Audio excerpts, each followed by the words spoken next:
Every time they tell me stop, I use every comment, hate that makes my fuel. Gather up my energy and boom, I hear them talking, saying the way that I move is so reckless. That is a part of my mind I've been blessed with, giving my blood, so I am relentless.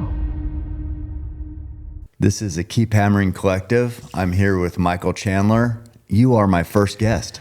This is a huge honor, and I'm very excited about this. Not just for me to be sitting here for the next however long, but for the entire world to get to hear you on the microphone, that you have dove into this, and I'm excited about it. Oh, well, thank you. I mean, and it means a lot to me that you're my first guest because, I've been a fan of what you do, and I guess, the fighting, yeah, but how hard you work. I mean, just the effort you put into being the best, giving your best effort every day, bringing your best package to the octagon. Is that how you've always operated? Yeah, I think so. I will not take a ton of credit for it. I mean, we are a product of our environment. Mm-hmm. I am a son of a carpenter, a son of a mom who worked 2 and 3 jobs as well. So I was a product of my environment, and I saw hard work. Mm-hmm. It's a beautiful thing being the son of 2 blue collar people who just wanted to be good, wanted to do good, and wanted to work extremely hard. And then I think as I kind of developed into the man that I would eventually become, I started to realize that I do have a lot of great gifts, mm-hmm. and to not completely dive into and work extremely hard with those gifts, that I'm really sacrificing those gifts. So I've just been getting after it now for 20-something years in mm-hmm. athletics, and it's somehow turned into a crazy long career of me being able to provide for my family now. So it's been a lot of fun. Oh, I know. How long have you been fighting now? 13 years, was it? Yeah, it's 13 or 14. I fought my first fight in 2009. Graduated May of 2009 from Mizzou, wrestled there, and then fought my first fight in August. Didn't know how to really fight. Didn't know, I wasn't really training much, but figured I'd dip my toe in the water, see how I liked it, and then I haven't looked back since. It's kind of crazy to think that it started out as we'll see what happens here. Mm-hmm. I wasn't one of those guys who for half a decade was saying, man, someday when I'm old enough, or someday when I get trained enough, I'm gonna go make a career out of mixed martial arts. Mm-hmm. Dip my toe in the water, and then it felt right, and I felt like I was gonna be pretty darn good at it, at least. And here we are, a decade and a half later, basically, and still doing it. Yeah, well, it's amazing, and like I said, it's been a pleasure to watch. So your attitude, you see, hearing that, and then I look at like Bo Nickel, who he came in, same type of thing, kind of a storied wrestling career, Penn State, I believe he went, and then he's like, now he's UFC and says he's going to be champion. So you didn't have that quick transition like that to setting big goals? No, well, I think I did once I made the decision. I think I didn't. A lot of people make the decision before they get into mixed martial arts. I was just kind of like, let me try it. Mm-hmm.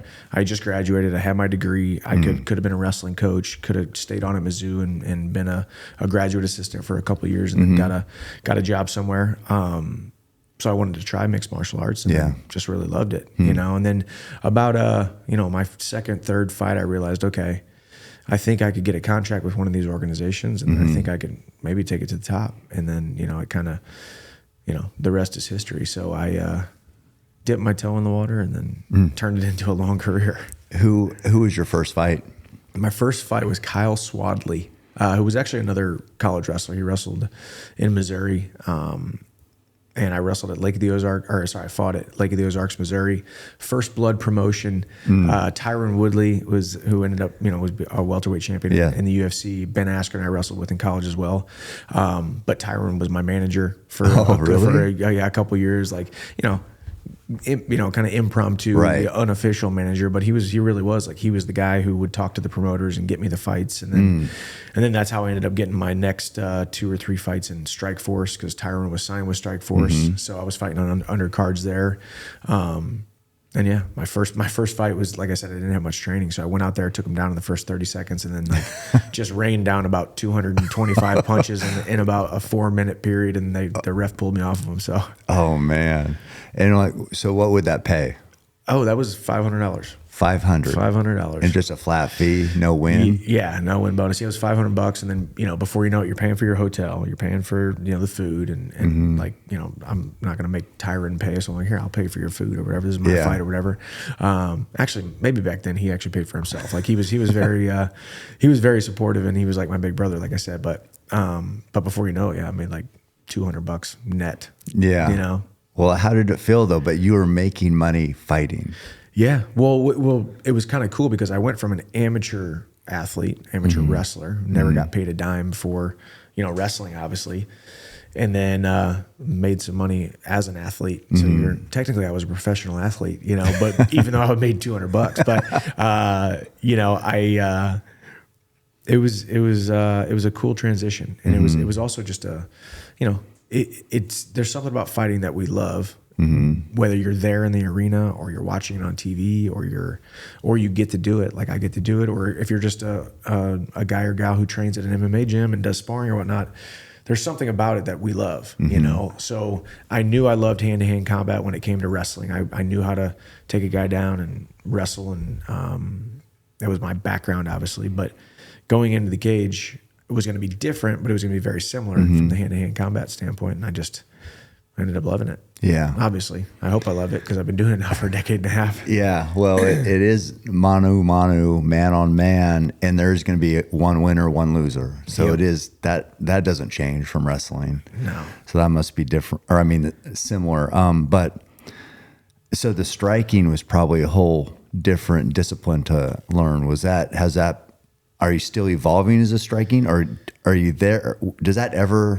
Do you ever master it, or how do you think about that? It's a good question because I don't know if you can ever really master it because there's different seasons of a fighter's career. You might be faster at 30 or slower at 30 than you were at 20. You might have realized that you might have been training with one team and you were kind of emulating this guy's style, and that style wasn't good for your body type, wasn't good for your gifts, wasn't good for your attributes. I think I did that. I went to Alliance MMA. Was great friends with Dominic Cruz. Dominic Cruz and I fight completely different fight styles, yet I was trying to kind of emulate him because it worked really well for him, and I quite frankly looked up to him, right? But it wasn't exactly perfect or great for my style, my gifts, my attributes. I'm a shorter, stockier, muscle-bound guy. He's a taller, leaner, less muscle-bound guy. And what did you like about his style? It was just fun to watch. Unpredictable? Yeah, it was fun to watch. It was unpredictable. He was really good with head movement, which I was not. I have never really been great with head movement. I'm more of a cover-up kind of guy. Yeah. Or get hit. Do you think about that in the fight? Like, got to move my head? Yeah. There's so many things. We were talking about this on our runs. Yeah. There is just so many things to think about, and the best fighters or the best performances that we have, a lot of times you're not thinking. You're kind of just in that flow state. You let your training take over.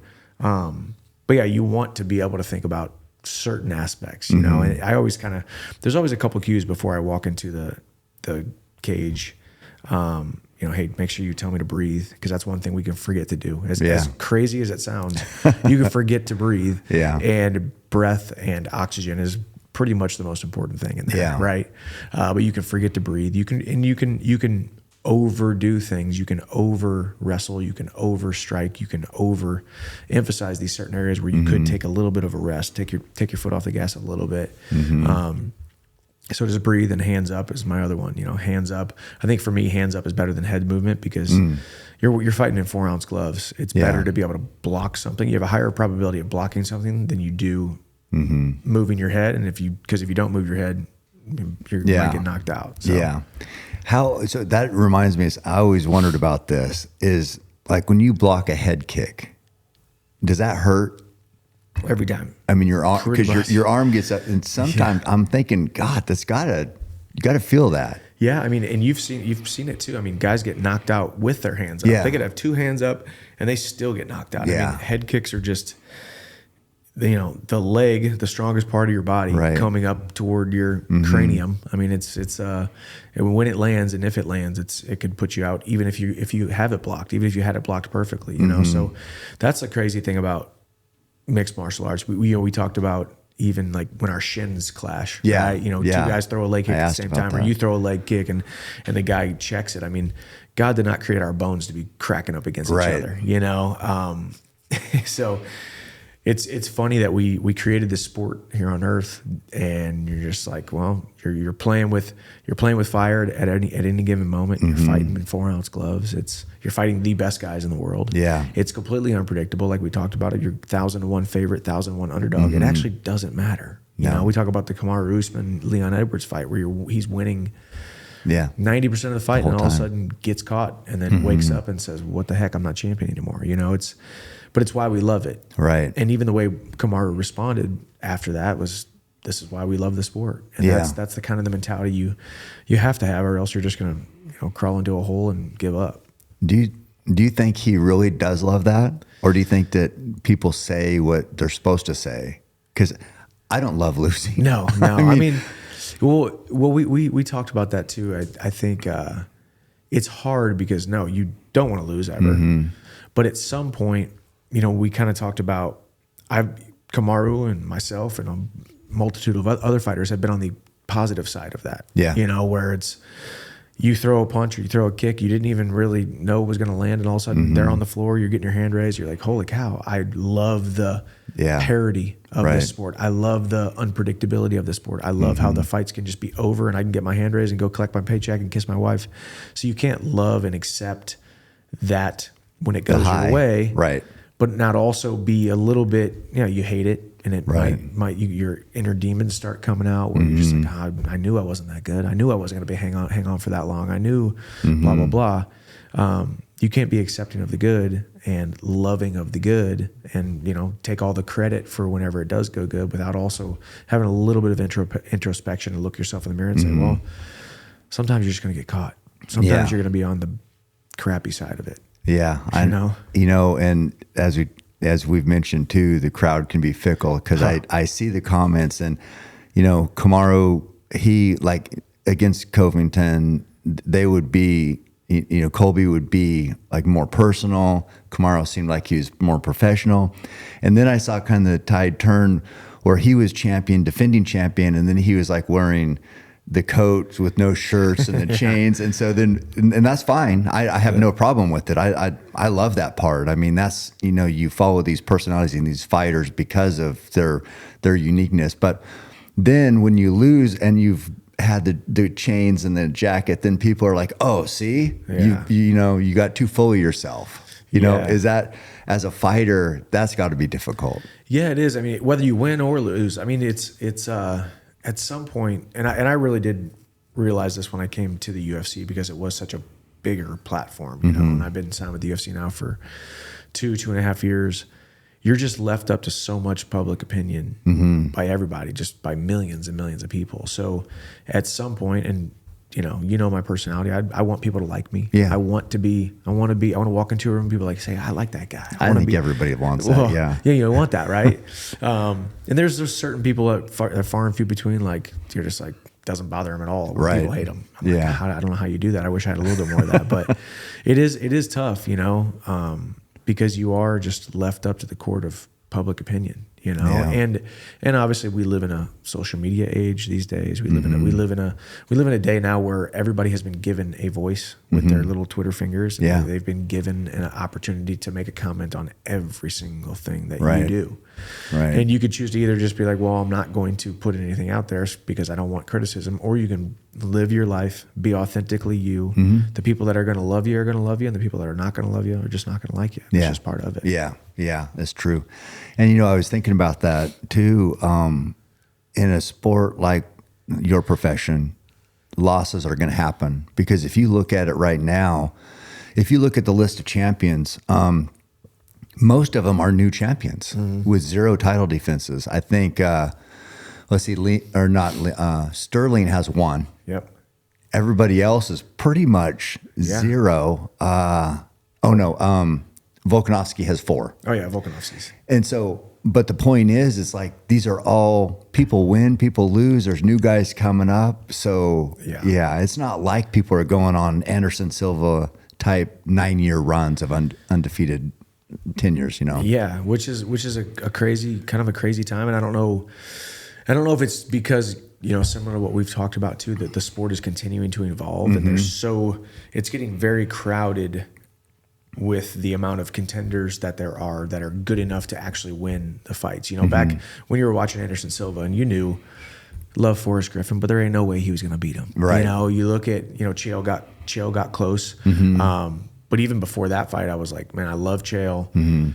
I just don't know if he could get it done against Anderson. You know, there was every time Anderson stepped in there, like, man, we're going to watch it, but Anderson's going to win. Yeah. Whereas now these fights are so competitive. There's the contenders, the number 2, the number 3, the number 4 guy or gal in the world they can come in and win it on any given night. Not to mention the fact of the puncher's chance, not to mention the fact of this sport being over in a blink of an eye. Yeah. You just get, you know, the night just goes, your lights go out and it's over. Oh. So it is interesting. And people are going to lose. And that's why, I think that's why we like it too. You know, we love winners, but we also love to see how somebody comes back from a loss, how somebody pulls himself back up, how a guy like Kamaru, who was so dominant, didn't look like he was going to, you know, lose to too many people recently. How does he come back? Yeah. You know? Does that is there an air of invincibility like for him? Like, I wonder if he thought that I'm not going to lose. Yeah. And these guys aren't on my level. And then all of a sudden, boom, whoa.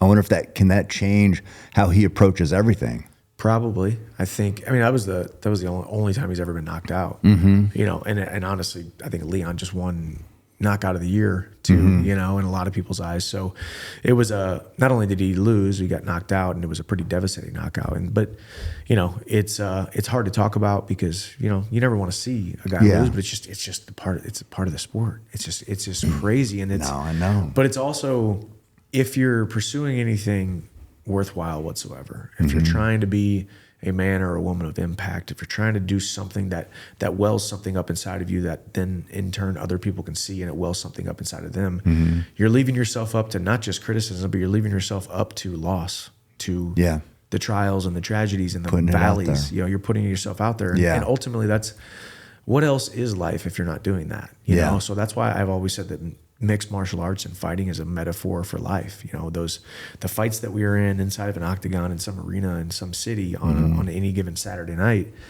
is a metaphor for the fights that we're all going through in our lives, and the way that we watch people overcome the odds, or we watch somebody be extremely dominant, or we watch a nice, crazy back and forth battle. It's a metaphor for all the things that we're going through in life. Yeah, it's true. It's and I would imagine, I'm thinking of Kamaru again, but that losing at the tail end of a fight, it feels like might be better than if you get knocked out in the first 30 seconds and you didn't really get a chance to show. I mean, I can't imagine going through a training camp, doing everything, and then having something land just right out of the gate. I mean, how has that happened to you?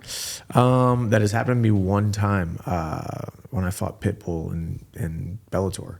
It was like, had a great training camp, just phenomenal 10 weeks of training. Everything was firing on all cylinders. I'm 100% confident. I'm going to go out there, beat this guy. And then boom, you get caught, you know, behind the ear. And then it's, you know, whether it be the ref's early stoppage or this weird whatever, you're just like, it's part of the game, you know, or you get injured, or there are all these different things. And that's what's unfortunate about mixed martial arts. There's so much time between the fights, you know, and you can't right that wrong immediately. It's going to take a while, and it's just, you know, and you train so hard. And for me, I leave my family for, you know, 8 weeks, and you're just like, you make all these sacrifices, and then it just, certain times it just doesn't feel unfair. But what is fairness? Either, you know, we all, you can all get caught in that. It's human nature to wander, and it's human nature to just, you know, play the, oh, woe is me here and there. And then you're like, wait a second, just snap out of it. And you're like, okay, wait a second. Tomorrow is going to be another day. The sun really will set tonight. And I get another opportunity tomorrow. And what I do with tomorrow is ultimately going to prove to the doubters, or prove to the supporters, and also continue to move forward in the trajectory of my life. Yeah. That's good points for sure. So in regard to fighting, like when you're going, obviously landing a clean shot, KO, that's good.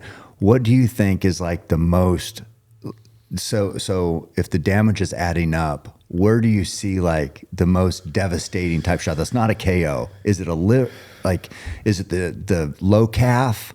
Is it a body shot? Where do you like if you land something and you're like that's impacting them? Yeah. So obviously, what is that? Yeah, obviously that headshot KO. That's a given, of course. Yep. But the rest of the body, I mean, the liver can also be the same way, where it's not unconsciousness. Turns it off.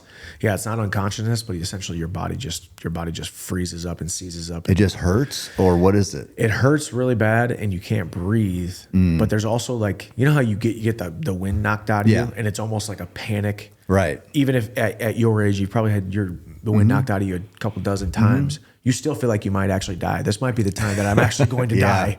And then all of a sudden you can finally get your breath back. The liver is similar to that, but not in a lungs type of way, obviously, right. but it does just, you kind of just like your body just seizes up. So that's more of a one-shot KO type of deal as well. But yeah, I mean, the leg kicks these days, the way guys are utilizing the leg kick, and we talked about this as well, that quad shot, like your normal leg kick, you can take a decent amount of those to the legs. It's going to start impeding your movement, start impeding the muscle functions and the motor functions of how you're able to lift your foot and how you're able to kind of stagger back and forth in footwork. But those low calf kicks are something special these days. Like there's guys who get good at them. There's no fat. And there's very little space for the capsule of the muscle to swell at all. So you take one or two of those, start swelling. It's also down there by a bunch of nerves, by your foot, and obviously everything starts at your feet. That's how you move. Yeah. You know, everything starts at the feet, and you're bouncing around on your toes and on your balls of your feet. Yeah. And all of a sudden that's taken away. Then you start to become not only a moving target, but you also can't track the guy down. So I think accumulation-wise, leg kicks can be so much more effective than we thought they were, say, 5 years ago. You know, now the last 5 years, you're seeing a lot. Yeah. You're also seeing a lot more broken legs too. Yes, for sure. Because I think so many people are throwing more kicks, and then other guys we're also getting better at checking kicks because we know they're coming. How do you decide where to aim your kick? Like low calf or quad? How do you decide? I'm more of a quad guy because I think it does take a excuse me. It does take a little bit more length to go, even though to go low. Yeah, it's weird because the foot and the calf seems like it's closer than the quad because your leg obviously bends back toward you, but you have to get closer to hit that low kick because it is low. You're basically got to lower your butt down to kind of tap them on the low leg. So I haven't really mastered those. We also talked about this too, like in training, because you asked about the Tony Ferguson front kick. It's like, how do you train that? And it's like, well, you can't really train it because if you and me are sparring, I'm a pretty bad sparring partner. If I'm like, dude, throw one right up the middle and you're like, dude, what the heck? Same thing with elbows, same thing with knees. They're hard to train because you're not trying to hurt your training partners. Those low calf kicks are kind of similar too. You're wearing shin guards, so you got a little bit of protection, but I'm not trying to hit a guy with 25 calf kicks in a sparring session. Yeah. He can't walk, and then it messes with his paycheck and his ability to train or provide for his family. Right. No, I understand. Okay, that just reminds me of something. Who do you think is the hardest training fighter beside yourself that you've seen? It's a good question. Obviously I don't know them all. I can see some of them from afar. I can tell you the one that I have spent the most time with, who I know for a fact trains hard. He's a good dude, fights hard. He's a guy named Gilbert Burns. Oh yeah.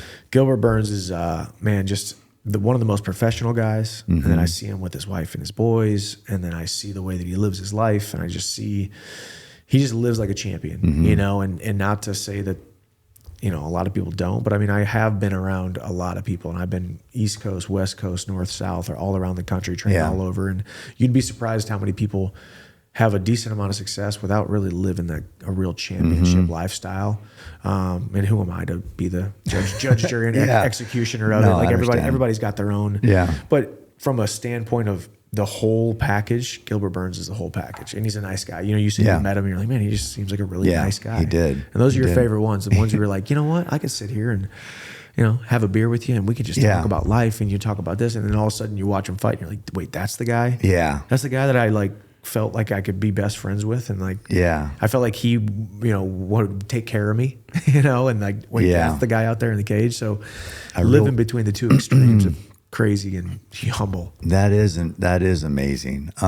But I think a lot of people have a different perspective of him after that Hosmat fight. Yeah. Because it was such a war. Yeah. And people, everybody builds these guys up to where they're, immortal basically.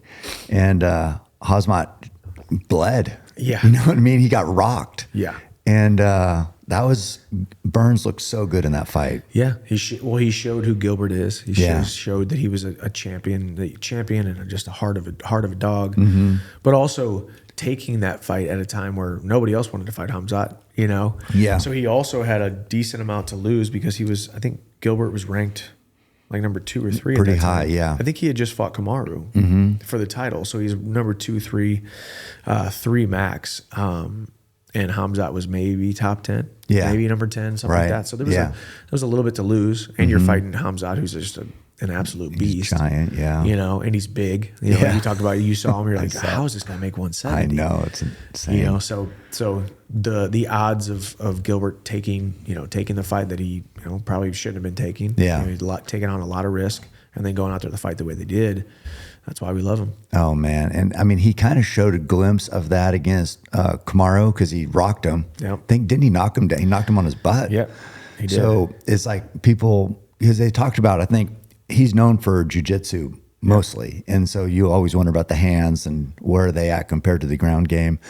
And he showed that power against Kamaru, knocked him on his butt, and then showed that dog and that real heart against Hosmat in just a war. And I almost... Man, it was a close fight. It was close. It's like I could see him even getting that decision with a few more different exchanges going a different way. But yeah, very impressive. It was awesome. And that's too. We talked about our coach Henry Hooft. I think he actually just posted a video today of when he knocked out Damian Maya. So it was cool. They were training that in the back room before the fight. That just quick check hook on the southpaw when he comes in with the jab. So there's these little habits and idiosyncrasies, like tells, guys. Yeah, little tells that you can pick up on. How often does that happen? Where you see? I mean, how often do guys go back to the well on what they like to do? Can they help it? Does it just happen all the time in a fight? I think a lot of times it happens. I mean, there's certain habits and tendencies that you're going to have no matter what. Same thing with you. We were just talking about on the way back home for breakfast how you run. It's like I might strike on the outside of my foot. People ask you, and you're like, well, I don't really know, but there is a way that you run, whether you pay attention to it or not. And how hard is it going to be to change that? Especially when you're, mixed martial arts. That's why we talk about boxing. Like those guys just have to focus on boxing. We have to focus on 6 different techniques, if you will. Yeah. But a lot of guys have a lot of the same habits. Yeah. And then do you see that in a fight where when you see a window and you see what they're doing, how do you try to take advantage of that right away, or do you wait for a better time? It's a good question. There's probably a lot of guys who wait. I just go in and go. I think I think I'm just I train so hard and so disciplined, and I'm just like a coiling of a spring. Yeah. I'm just like coiling and coiling or and coiling explode. and ready. Like as soon as that button gets go, the bell rings and Bruce gets done, the cage door closes and bing, it's like, okay, let's go. Yeah. Shot out of a cannon. Yeah, and the way you go in and your punching style is, we were talking about, because I asked if you prefer fighting guys your height or taller guys, and you said your height. Then we were thinking about it, and it's like you've KO'd people taller than you. So I was wondering if how you punch, how it comes in like a little high. Maybe their head's in the sweet spot for a taller guy for you. I agree. Yeah, I think we started talking. I was like, maybe actually, because I always have had to somewhat train for guys that are a little bit taller than me. I had to wrestle a lot of times, wrestling guys who were longer than me as well, and then now fighting guys who were a little bit taller than me. So, just by tendency, and also my coach is a little bit taller too. So naturally, my punches are probably a little bit higher. So how do you think you match up against Islam? He's the champion of your weight division right now? He is. Yeah, he's good. He has. He has continued to prove that he is better than I thought he was, for sure. Excuse me.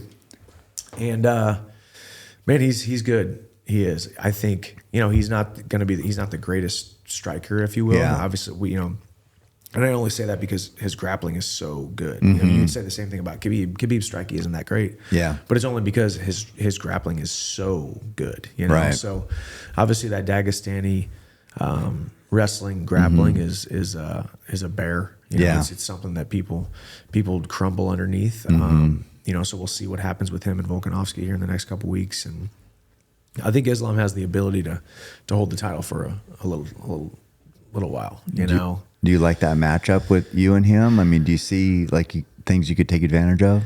I do, because I do think I could turn it into a, keep it on the feet if I wanted to, because Islam's got great wrestling, and Islam is very strong. He's a little bit taller than I am, and he gets guys down. He finds a way to get guys down, because similar to Khabib, he already makes up his mind.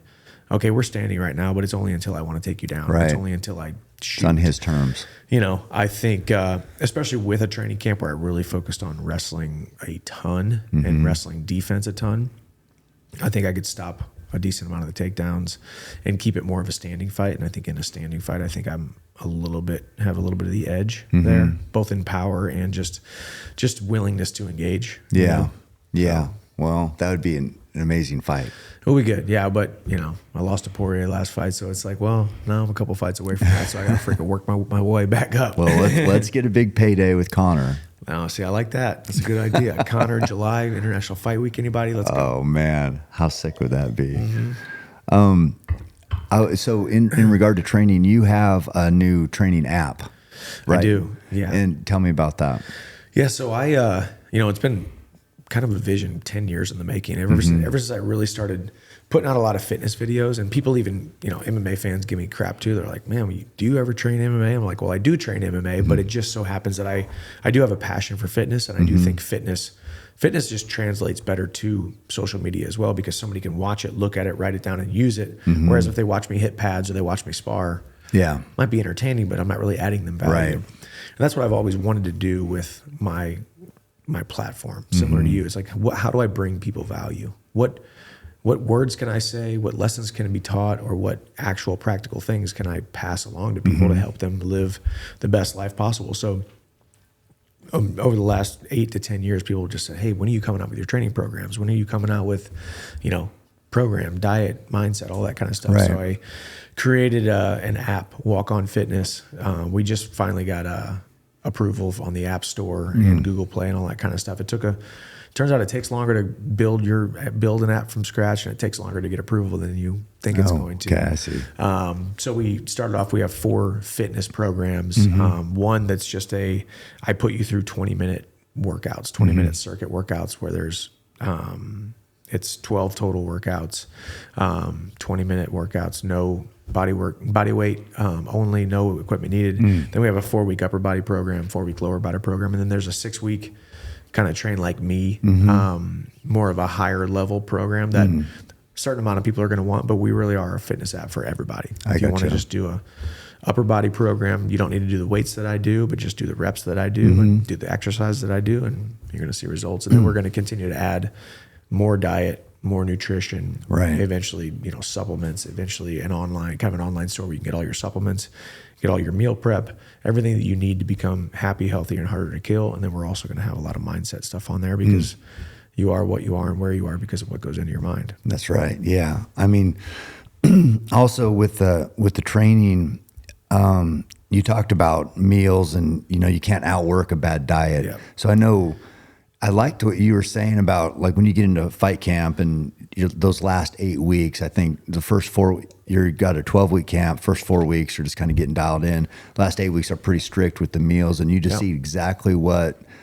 you have a meal program sent to you, right? Yeah. So I use MegaFit meals, and I have for 6-7 years now. It's just, they're the best tasting ones that I've used over the last, little while, because I've tried a decent amount of them. Either they got too much salt or extra water, or some kind of just weird rubbery chicken taste.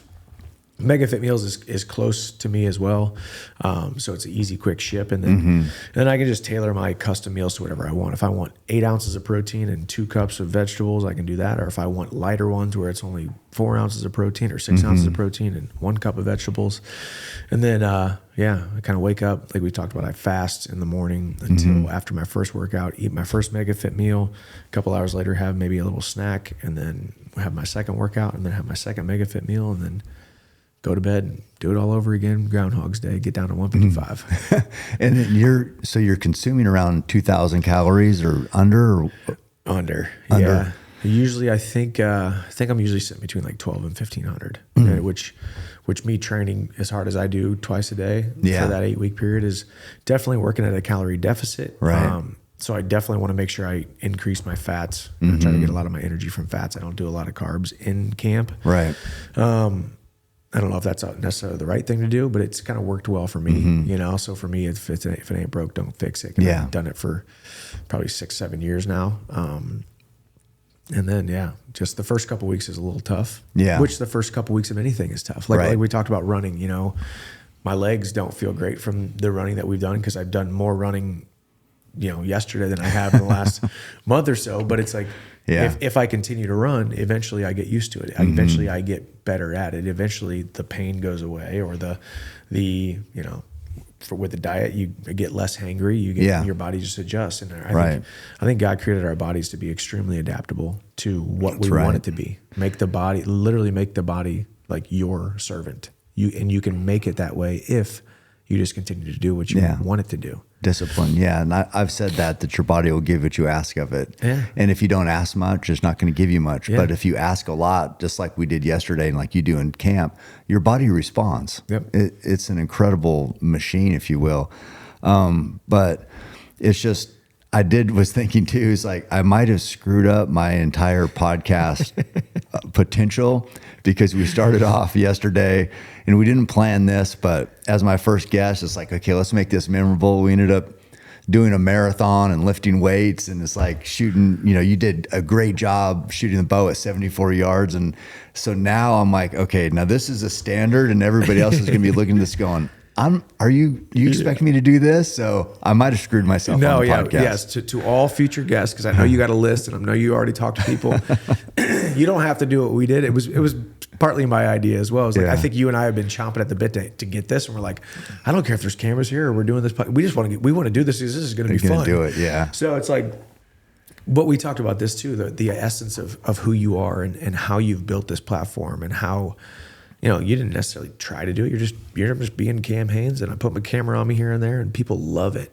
People love it because it's authentic, and also people want to see people doing things out of the ordinary and do things that are hard.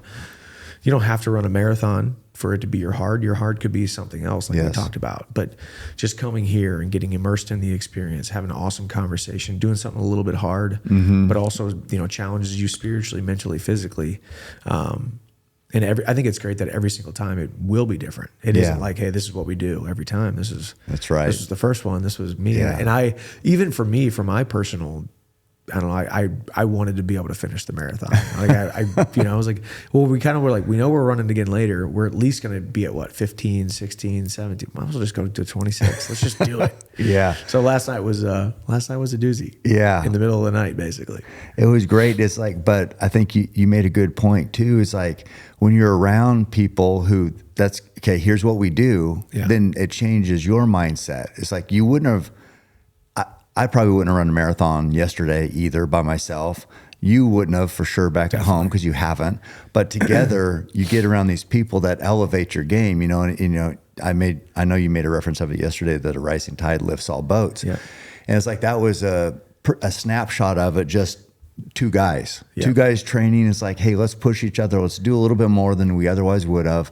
And then sometimes magic happens, and we're on top of Pisgah last night, a summit, 10 o'clock at night or whatever it was. Of course, nobody else out there, and we had just finished a marathon. I mean, how great a feeling is that? It was really, really cool, you know. And like I said, even for me, I wouldn't have done it on my own, you know. But I could do it with you by my side because I know, well, A, you've been there and done that, and B, if you can do it, it gives me the permission that I can do it. you Right. know? Dream of bigger. course, yeah, of course. But I think that's that is the essence of our human existence, you know, Yeah. like God created us for community. God created us for relationships, and we can be inspired by those around us. And I honestly think running a marathon was easier than I thought it was, but I think it was easier than I thought it was because you were there, right?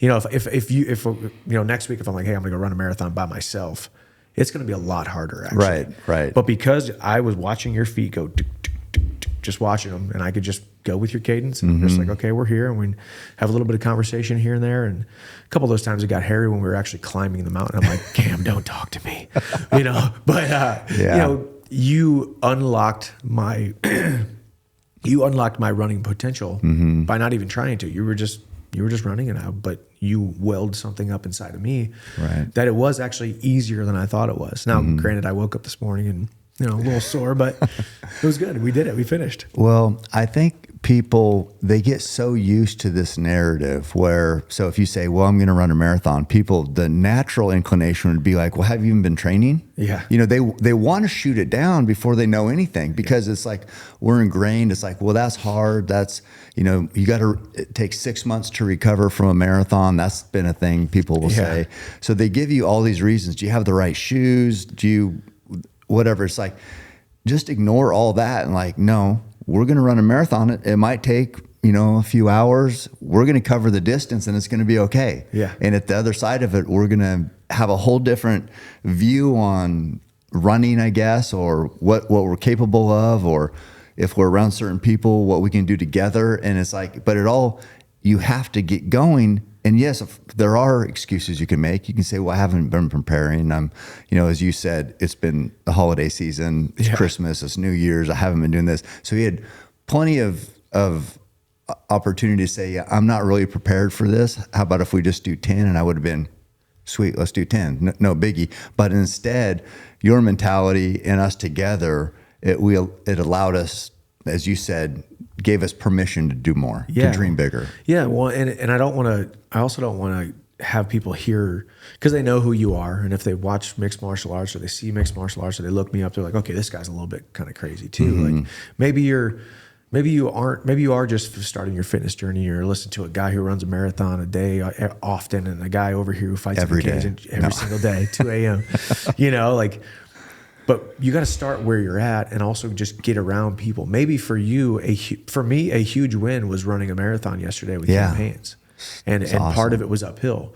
But maybe for you, if you're starting your fitness journey, or you're starting your weight loss journey, or you're starting your spiritual journey, whatever journey you're starting, it's just putting one foot in front of the other without sounding cliche. Just like we're talking about running, it is. Yeah. Maybe for you, it is a walk around the block, and then a month from now, it's a couple of walks around the block, and then starting to jog a little bit, and then starting to change this, and then getting around people who say, you know what, I believe in you. Yeah. You know. Yeah. You know, you didn't have to tell me, hey, I believe in you that you can do this marathon. Right. But it was. You were unlocking that potential in me just by being there with me. And it goes back to community and relationships, and also being around people and be inspired by people. Because we can also get so caught up in the social media age where we're like, well, I'm going to watch this guy out here is pushing himself and living his dream, and now I'm inspired, you know, but then the inspiration goes away until you look at the next guy, and then the next guy and the next guy, and you never actually do anything, right? You know, you gotta take the action. And the other thing too is, just like I gave the example of, I'm a little bit less sore than I thought I was going to be, and it was actually a little bit easier than I thought it would be, but I would never have known that had we not tried it. Right. And I think this idea of people being so afraid of failure, because there was moments there where I was like, shoot, dude, like, I'm about to finish this marathon, because last night we had a nice little dinner, had some milk and stuff, and I'm like, okay, I got 15 miles ahead of me. Yeah. It's like, what if I got to tell Cam I got to tap out here? But I was willing to do that. Yeah. Number one, because of who you are. I know you wouldn't judge me, and it would have been just fine. But also, you don't know what you're capable of unless you're willing to fail. Put it out there. Unless you're willing to fall flat on your face and be laughed at and fingers pointed at. You know. Yeah. So no matter where you're at on your fitness journey, or any journey that you're on, get around the people that you want to emulate and be around, or somebody that wells something up inside of you, and B, don't be afraid of failing, because if you ain't failing, you ain't trying. Right. That's right. I mean, I think that's a good point too about surrounding yourself with the right people. I mean, I remember growing up, nobody was telling me I could do more and be more, and so that was hard to overcome. Yeah. When you have to overcome people wanting to keep you down, makes it tough. When you're around people who actually want to see you succeed, it's like this is how it could be. Yeah. This is how life could be. It seems like a whole different life to me. And so now that's what I've tried to cultivate as people. The whole point to this podcast is being around people who, instead of the reasons not to, it's like, no, these are reasons. These are people who are dreaming bigger and really changing the world. And you are too. And that's why this is so valuable to me to be sitting across the table from you and just learning from you. You know, a lot of what you say and your demeanor and just how you present yourself, it reminds me of my buddy Roy. In that, and I want you to talk about your faith too, because Roy would say he was a great hunter. He was amazing in the mountains. He taught me how to bow hunt, taught me how to be tough. And he would say that bow hunting is his missions field, that God gave him certain talents that he can use hunting to reach people with his faith, that otherwise they wouldn't have listened to him. But because he's out there and he's kind of a beast in the mountains, they're like, wait a second. So this guy is saying this, and now what are you talking about God and Jesus and your faith? But they'll listen to him because of that. And you remind me of that. People will listen to you because of your line of work, because you're a complete savage and you know, you're like now a household name. I mean, Michael Chandler is a household name. How has faith helped shaped your journey? Yeah, well, number one, thank you for the comparison. That's really awesome and an honor. But, you know, I call it the shiny object as well. You know, mixed martial arts is what I do, but it's not who I am. It's not who I be. Yes, I am a fighter, but ultimately, you know, it's my shiny object that gets people to look and say, okay, oh, wow.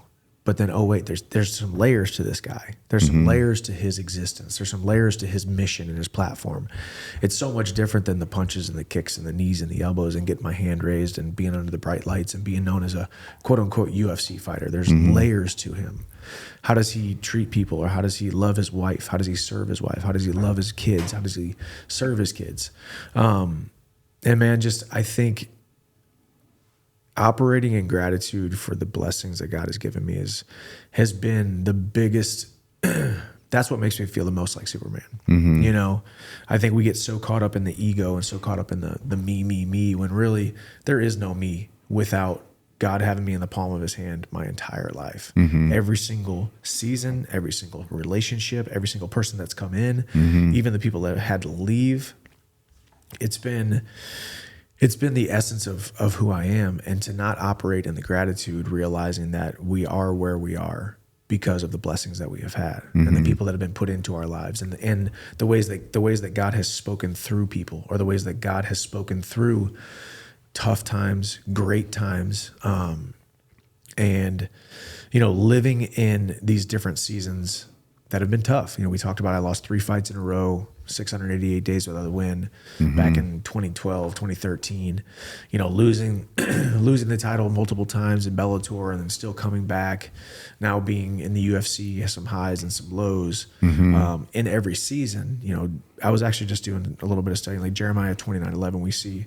We hear, you know, for the plans I have for you, I know the plans that I have for you, plans to prosper, you know, right? But a couple of verses before that, these people had been exiled to a place that they didn't want to be. But instead of complaining about where they are at, or saying, oh, woe is me, or being mad at God that they are in exile in a place that they don't want to be, they were commanded to build a community, to have sons and daughters, to live in the moment and be grateful for it and wait upon the Lord, right? And that's the plan that I have for you, is to prosper, but at some time, maybe it's just not the right time. The door needs to be closed for now. And then eventually the right doors open at the right time, and then we were able to walk through them. And I think that really happened to me, and it's happened to me in my marriage. It's happened to me when we talk about building a family with my 2 sons now. It's happened to me in my career, and just being grateful for the blessing of being able to do what I do, you know. And at some point you get to a point where you're like, wait a second, I deserved a little bit. I don't deserve this. I don't deserve this much. Like, Right.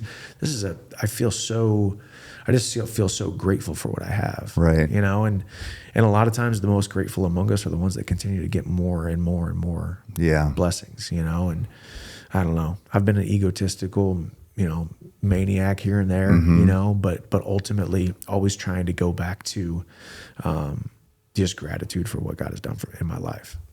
Have you always been like that, or was that a change? I think it was a change. You know, I kind of grew up,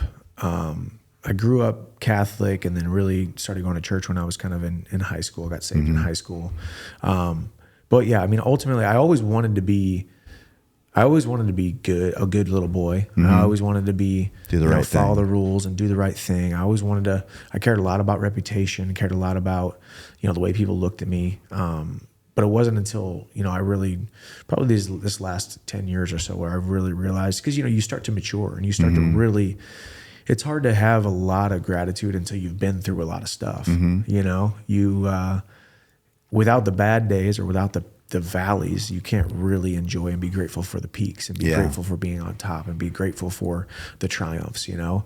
So when you've gone through, you know, some tough seasons and, you know, and even as you grow and you find the woman of your dreams and then you start having a family and you realize how big this thing is, this life that we live, and how much responsibility you have, especially as a man, you know, especially as a man who, you know, men, we want to be admired. We want to be looked at as Superman. We want to be respected. We want to be looked at this certain ways. And you realize, you know, you got a wife who looks at you that way, or I got two boys now, and I have the opportunity to be Superman. I am literally Superman to those kids, you know. And it's so you have such a crazy responsibility that, you know, you're going to fail. You're going to have bad days. You're going to make wrong decisions, but ultimately trying to become the best man that you possibly can be.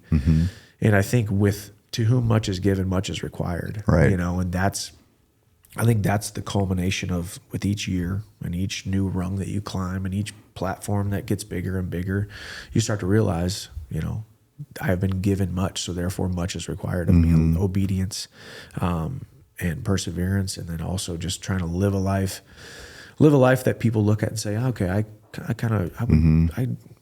value that, or I want to maybe be like that, or, you know, and I take pride in being a guy that hopefully people look at and say, okay, or a mom says, okay, I would want my daughter to marry a guy like that. Right. You know, I want my son to grow up and be more like that. It's been a journey, and it's been a lot of fun. Do you feel pressure to be perfect, to not fail? Yeah, every now and then I do. I mean, I think there's in the athletics, no. You know, I mean, I know I train hard. I know I do everything right, or at least what I think is right, you know, because we all have our own truths. You know, maybe what I'm doing I think is right, but it's actually the wrong thing. Right. You know, who knows? In actual, like, the technique and stuff. Yeah. But no, I mean, I think once I now have a family and I have two boys, you know, I talk about this masterpiece that I'm painting, you know, that someday my sons will, you know, they'll read the headlines and they'll see the fights, or they'll see the interviews, and they'll see it all, and they'll say, okay, my dad was this to all these different people, you know. So I think I feel a little bit of that pressure, and I think to feel that pressure is to be human. I think some of us, you know, we want to be our best, right? And I think we were called to be so much more than just little wandering generalities and people of mediocrity on this earth. And there's, you know, different seasons for different people, and there's going to be times of extreme accomplishment. There's going to be times of idleness, but ultimately trying to move forward towards the man or woman that you want to become. I think ultimately accomplishing things is great, and, you know, making an impact and having a platform or making money or business, whatever it may be, is great. But ultimately, it's the man that you become on the other side of it, the woman that you become on the other side of it, that you can look yourself in the mirror and say, man, I'm proud of what I've built, the life that I've built, and the person that I've built. No, I agree with that.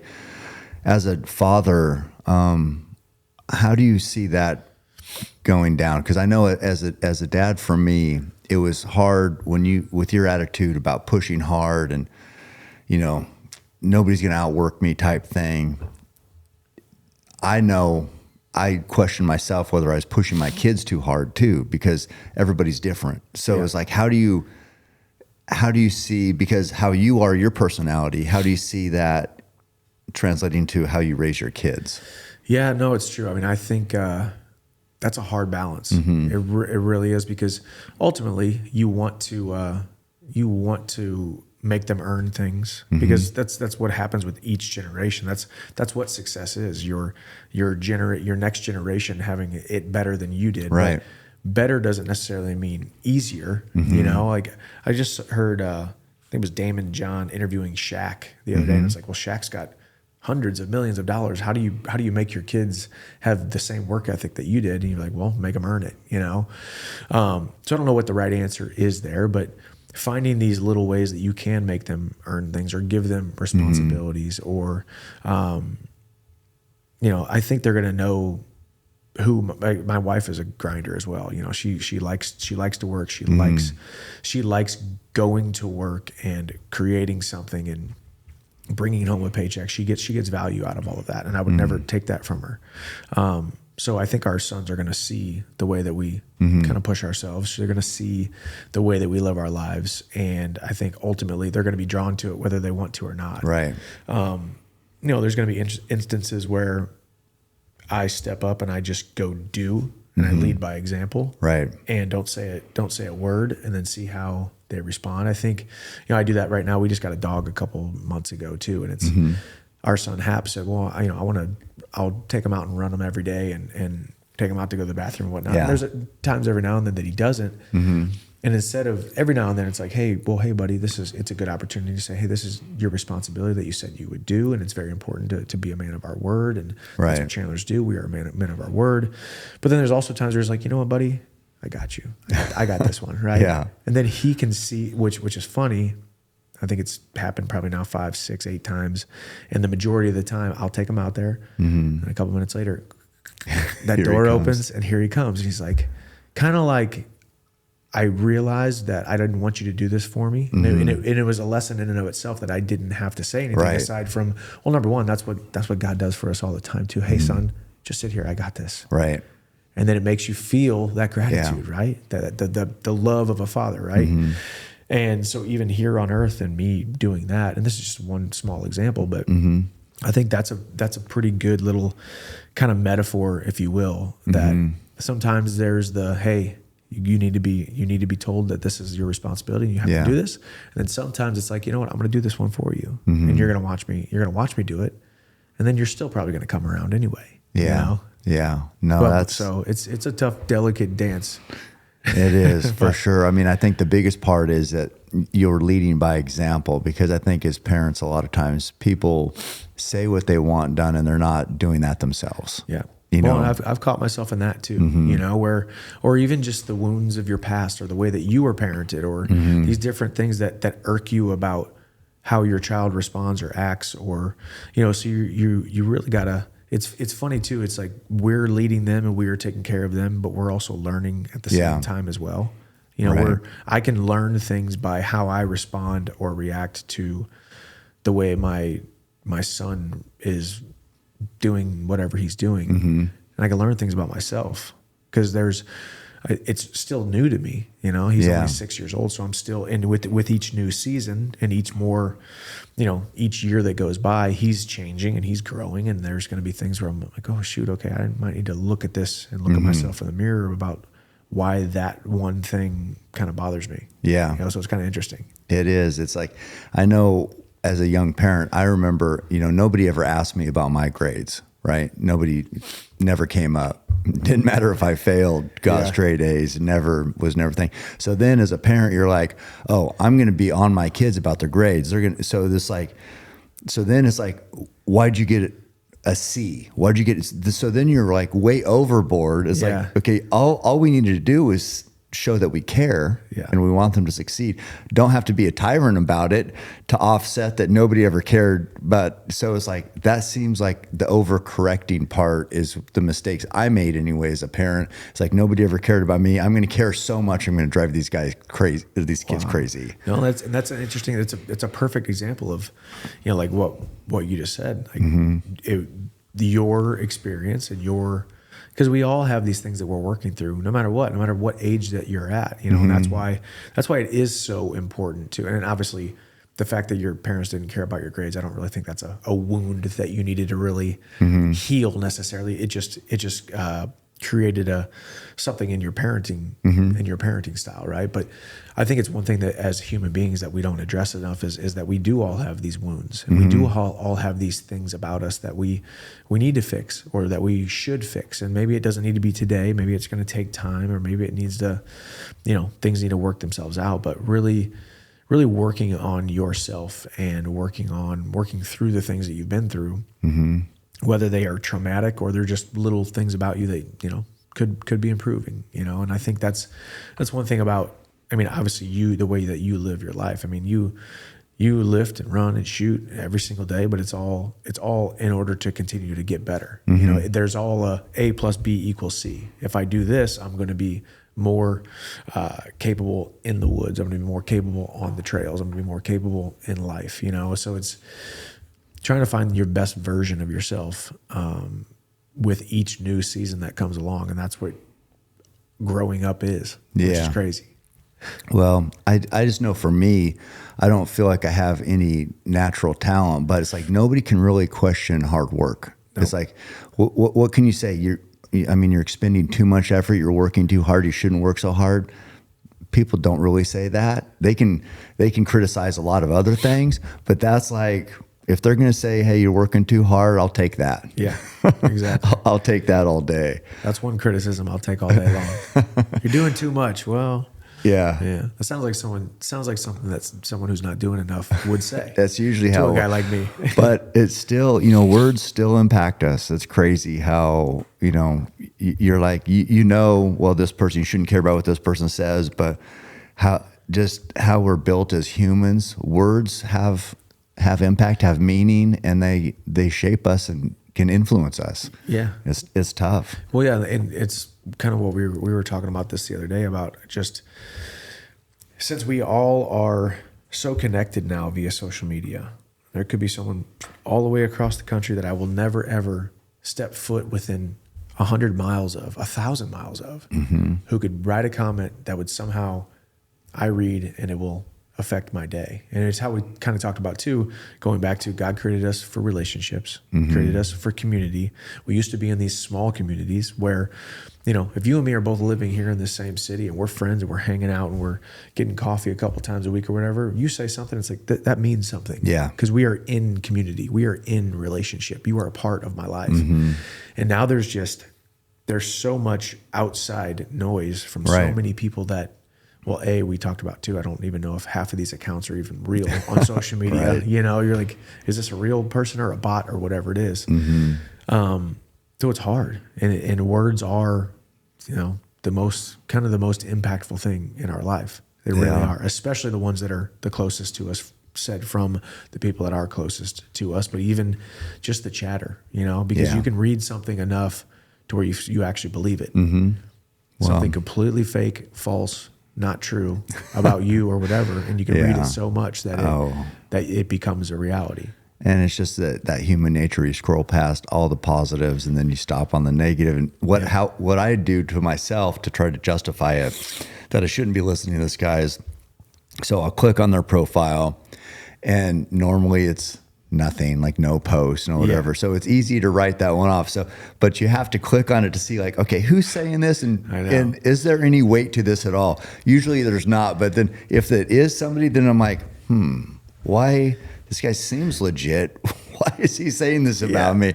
So it's like this whole process of like validating whether it means anything or not. Yeah. Well, number one, you're kind of embarrassed of yourself that you even did the click to even check it. Cause I do the same thing. I'm like, oh, 0 posts. Okay. So this wasn't even a real person. Right. And I had to talk to my wife about that. I'm like, hey, sweetie, just so you know, every now and then click on some of these things and see how many of them are most likely fake. but then on the flip side, when it is a real person, I mean, it's kind of what we talked about too. It's like, man, I feel like I try to do things right. Why don't you like me? Exactly. It's like, if let's just say you're a mixed martial arts fan, and like, I'm not saying I'm the cat's meow but like, I check all the boxes of the guy that you probably would like to like watch fight. You know, I fight pretty hard. I'm kind of entertaining. Like, I don't, so then you're like, then you start scratching your head, but then all of a sudden you catch yourself like, wait, who is this Joe from freaking Poughkeepsie, Mississippi? Never going to meet him in my life. Like, then you kind of get embarrassed of yourself a little bit, like, gosh, dang, dude, how shattered is your ego right now about this person you'll never meet? But I know I think that's what we were talking about with the community, and like letting people have a say that don't really deserve it. Yeah. But it's so hard, and it's like, I don't want to talk about that. That's negative, because there's the positives part is that's a big reason why we've connected, or like I've connected with a lot of people. So there's a lot of blessings with social media because it has expanded our world and allowed like-minded people to connect and become friends. So it's like, there's negative, but there's a lot of positive too. It's just that the key is just making sure you're assigning the right weight to all of it. Yeah. Well, if anything, I guess if anything, it really does give you an opportunity to really become more and more resilient with negative comments. Yeah. Negative. I mean, if you think about it, like, you growing up however many years ago before there was social media, you never had to deal with all these other things. So it only happened within your small little community that we lived in. Now everything is expanded worldwide. So if anything, it's maybe giving you more resilience to be like, well, you know what? If I'm able to just push that one off to the side, I can be a little bit more resilient in all these other areas of my life. I don't know. I try to find a positive in everything, but it's still tough. It's definitely made me thicker skinned for sure. I mean, now it's like, it's really tough for somebody to say something that I'm going to care about. But it was hard at first, but I think it's because that you start with that small circle where everybody knows you, and so their words actually can sting, because they know there's truth to something that they say. There might not be truth to something some random stranger says. So anyway, it's definitely made me thicker skinned. So I had this vision in my head, or not this vision, but a question I was going to ask. If you're in your perfect fight, do you like, if you went out quick KO, take no damage, or do you like being in a war where you win? Oh man. These days I'm like, man, I've had enough wars, like if I see a lot of character on your face there. A couple scars. My face tells a story. Yeah. I would love to just be able to go in there and just knock a dude out real quick. Yeah. I mean, get out, collect my paycheck, kiss my wife, go home to my boys. Like that's ideal for me, not be able to sleep that night because I'm so pumped up about the performance that I just put on and how everyone's buzzing and it's part of it, Yeah. So I would much rather just go in there and knock someone out. Yeah. It's just because because as people have said that, man, you trained 12 weeks to go out there and knock this dude out in 30 seconds. Do you feel like you wasted time? No, I trained that hard so I could do that, and it's much better than, 15, 25 minute war, peeing blood afterwards and all that stuff too, Yeah. I mean, I think if I think of myself, not as a fighter, but just as whatever, to me, I don't know why, but maybe it's my ego. I do like being banged up. Like I'll do a race. I like hurt. My feet are kind of torn up. There's some part, sucks, got hurt, but there's a badge of honor a little bit in the damage. So it was like, the reason why I asked that, because I was wondering, I mean, having a black eye and cuts and, your ears all messed up. It's like, it's kind of cool a little bit also, isn't it? I mean, it is. Well, it's like we said this morning. I woke up and you're like, hey, how you feeling? I'm like, well, my knees are a little bit sore. Ankles are a little bit sore from the run yesterday. But it's like the Goo Goo Dolls song. Sometimes you bleed just to know you're alive. Right. And I think we don't push ourselves enough as human beings today in society.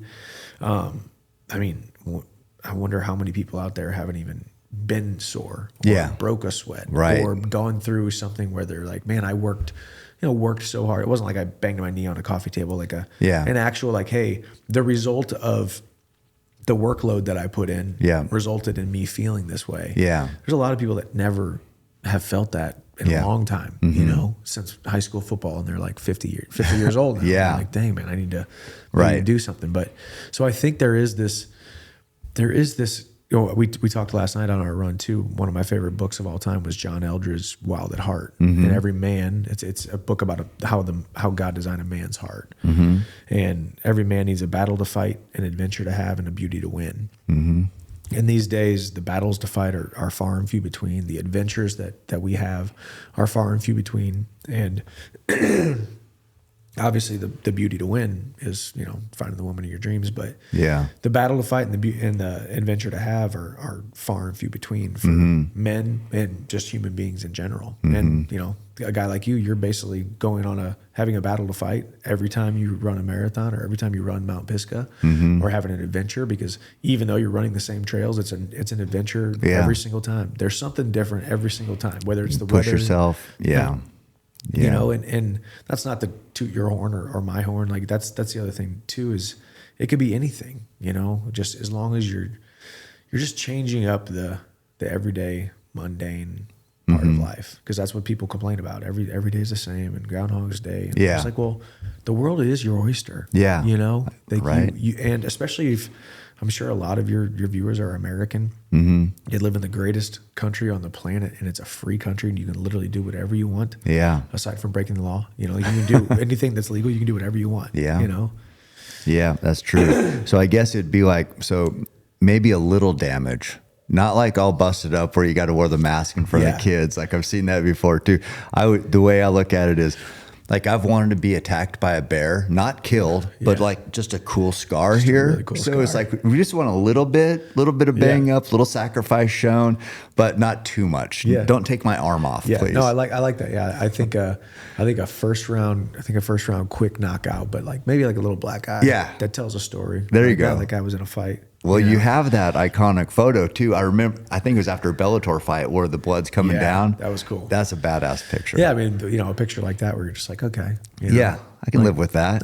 I'd live to fight another day, but I got a cool little blood scar, you know, or blood photo. Yeah, well, I mean, I know when I look at you, you seem like the prototypical fighter. I mean, just when you think of MMA these days, if you put up Michael Chandler, it's like that's a fighter, and it's like it's pretty cool. I think. Thank you. Yeah, I try to be. Well, you do a great job. I mean, you're always putting on a show. So I want to end up this, because we did get out there and shoot a few arrows yesterday, and I saw a few questions coming in from people. They want to know about bow hunting. Okay. Yeah. So what's your thoughts on? Do you ever see yourself bow hunting? I do. Yeah, I think. As we talked about, you said, "Hey, do you hunt?" And I've been a wrestler since I was 14 years old, and now I've fought in the wintertime the last 14 years, and I also travel away from my family to go to my training camps. Sorry. So the last thing I'm gonna do is be like, "Hey, sweetie, I'm gonna go on this 5-day hunting trip." So, yes, I'm excited for post-fighting career. Definitely bow hunting. Definitely gun hunting, possibly. Probably actually, but shooting the bow yesterday was awesome. Yeah. I mean, obviously when you got the best teacher in the world and like, you're like, there's a little bit of extra confidence that you get. I'm sure when I go shoot by myself, I'm like, dang it, I can't even hit this thing at 20 yards, let alone 74. You got to remember Wayne's hand. Remember the release hand. The release hand. I know that one picture that Rihanna showed us, that one picture. I'm like, don't show that to Wayne. Yeah. Yeah. No, Wayne. But I definitely would love to bow hunt. We went and got Chandler dialed in at the bow rack. Wayne set up his brand new Keep Hammering bow, and Wayne's just taught thousands and thousands of people how to shoot a bow. So he's going through all the techniques with Michael on how to do it right, and that's a key part of actually. I think it's a key part to why you shot so well yesterday, is because you had the basics set up. It's just like fighting or anything else. Once you learn the basics, then you can build on those. But the basics have to be a solid foundation. And so with Wayne, that foundation is going to be solid. However, it is still a learning process, and there's so much to keep track of between the bubble and the anchor points and the release hand and the bow hand. Even Wayne put the Allen wrench in your hand to show where that the bow handle needs to go and sit there. A lot to keep track of, and Chandler had his hands curled up on the trigger finger on, but then the other ones, and Wayne's like, no, keep all four of those fingers together. It's like a lever. Anyway. Well, when it was good too, because I haven't shot a bow in a while. So it was good to kind of start over with the foundation, the 1, 2, 3, 4, simple things but are very important.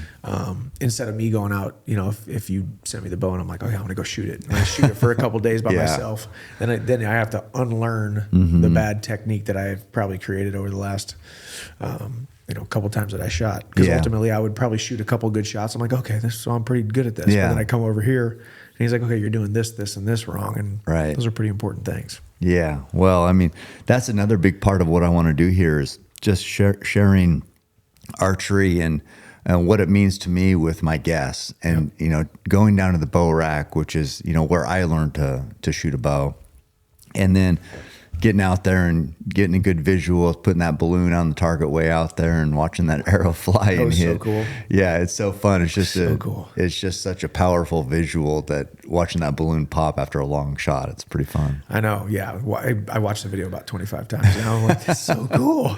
And it was so funny too. I showed my wife and she goes, "Oh my gosh, your face!" Like she could see the exuberance on my face. I was because I was, and I think even my caption was like, whenever Cam Haynes says you can pop that balloon at 74 yards, you believe it. Yeah. Because I was like, I think I might actually do this, but I didn't really believe I thought it might take like 8 shots to do it. And I'm like, holy cow. Nailed it. It was like, it was, of course, we had practiced before we put the balloon up, that we were kind of getting dialed in. Yeah. I had to make sure we're in the area. We were in the area.